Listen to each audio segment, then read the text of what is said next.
Hi, it's Jacob here for another Tinkercad QuickTip. In this video, I'm going to show you how you can turn any shape in Tinkercad into a hole tool, basically a cookie cutter, and you can then merge shapes together to create some really interesting and intricate designs.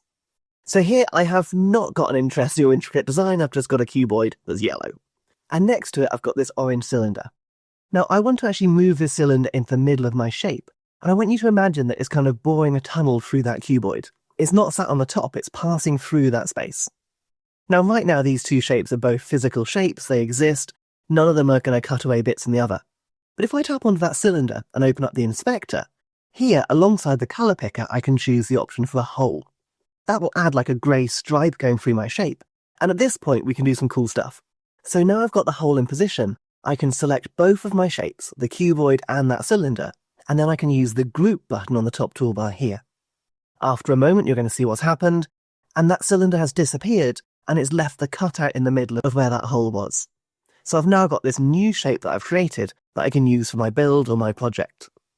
But actually, if I double click on that shape, it will take me back into that grouped object, and then I can move that hole if I want to. So for example, let's lift that cylinder up slightly, so it's not tunneling all the way through my shape anymore, it's just taking out a section in the middle. Now when I tap off of there, it's going to regroup together, and you can see the difference this time. The hole has not gone all the way through, it's made more of like a little holder in the middle. That's a candle holder for a tea light or something like that. Now, this is a really basic demo of the hole tool, but actually you can use it for some really clever things. So for example, perhaps I want to have rounded corners on that yellow shape. Well, if I grab a cube and another cylinder, I can cut out a round corner on my cube by grouping them together just like before. I've made a hole, I've selected both, and I've grouped them. But actually, this new shape, I can turn that into a hole as well. So just like before, I'll go onto the inspector and I'll choose hole. I've now got this new cookie cutter. That's the metaphor that I like to use here.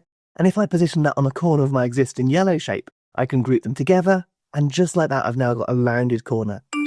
So you can be really creative here. You can really explore these different options, and you can make some really complex and interesting models like this. So if you want to see what else Tinkercad can do, I've made a playlist of videos. It's linked at the end.